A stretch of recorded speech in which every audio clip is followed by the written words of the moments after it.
মানবিক দেশ গড়তে শিশুদেরকে মানবিক হিসেবে গড়ে তুলতে হবে বলে মন্তব্য করেছেন প্রধানমন্ত্রী। প্রাথমিক শিক্ষা পদক অনুষ্ঠানে তিনি এসব কথা বলেন। মেয়েদের উচ্চ শিক্ষায় বৃত্তি ও অনার্স পর্যন্ত ফ্রি এবং প্রাথমিক শিক্ষার্থীদের নতুন স্কুল ড্রেস দেবার পরিকল্পনা করছে বলেও জানান সরকার প্রধান। বিস্তারিত রাশেদুল কাদেরের রিপোর্টে। বিশেষ দিনে একই সাথে সারা দেশে বাংলাদেশ চীন মৈত্রী সম্মেলন কেন্দ্রে প্রাথমিক শিক্ষা পদক ও বৃক্ষরোপণের আয়োজন করে প্রাথমিক ও গণশিক্ষা মন্ত্রণালয়। ভারসাম্য রক্ষা ও সবুজায়নের প্রধানমন্ত্রী অনুষ্ঠানে উপস্থিত হয়ে বৃক্ষরোপণ করেন। উদ্বোধনকালে তারেক রহমান সবুজ বাংলাদেশ করার প্রত্যয় ব্যক্ত করেন। অক্সিজেন প্রডিউস করে। সারা দেশের শিক্ষার্থীরা এ অনুষ্ঠানে অংশ নেন। খুদে এসব শিক্ষার্থীর বানানো নানা উদ্ভাবনীর স্টল ঘুরে দেখেন প্রধানমন্ত্রী। পরে সারা দেশ থেকে আসা শিশুদের বিতর্ক প্রতিযোগিতা ও মনোজ্ঞ সাংস্কৃতিক অনুষ্ঠান উপভোগ করেন সরকার প্রধান। প্রধান অতিথির বক্তব্যে তারেক রহমান বলেন, দেশ গড়তে প্রাথমিক শিক্ষাকে গুরুত্ব দিতে, ভবিষ্যৎকে সুন্দর করতে সবাইকে সহযোগিতা করতে হবে।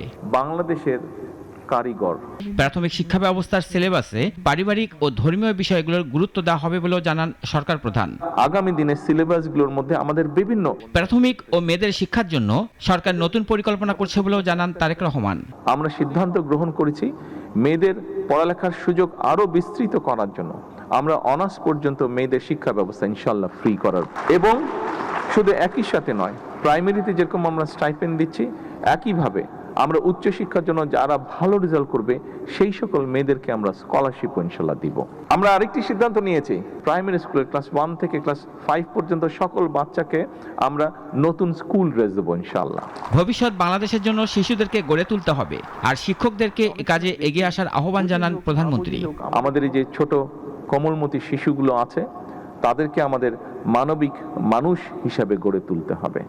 আমরা যদি মানবিক মানুষ হিসেবে তাদেরকে গড়ে তুলতে পারি তাহলেই আমরা মানবিক বাংলাদেশ গড়ার ক্ষেত্রটি রচনা করতে পারবো। শিশুদের গাছ লাগানোর পরামর্শ দিয়ে নিজের একটা চিন্তার কথা তুলে ধরে প্রধানমন্ত্রী শিশুদেরকে পশু পাখি সহ প্রকৃতির প্রতি মনোযোগ দেওয়ার পরামর্শ দেন। প্রত্যেক বছর একটা করে গাছ লাগাতে হবে। রাশেদুল কাদির, নাগরিক, ঢাকা। আল্লাহ হাফেজ। বাংলাদেশ জিন্দাবাদ।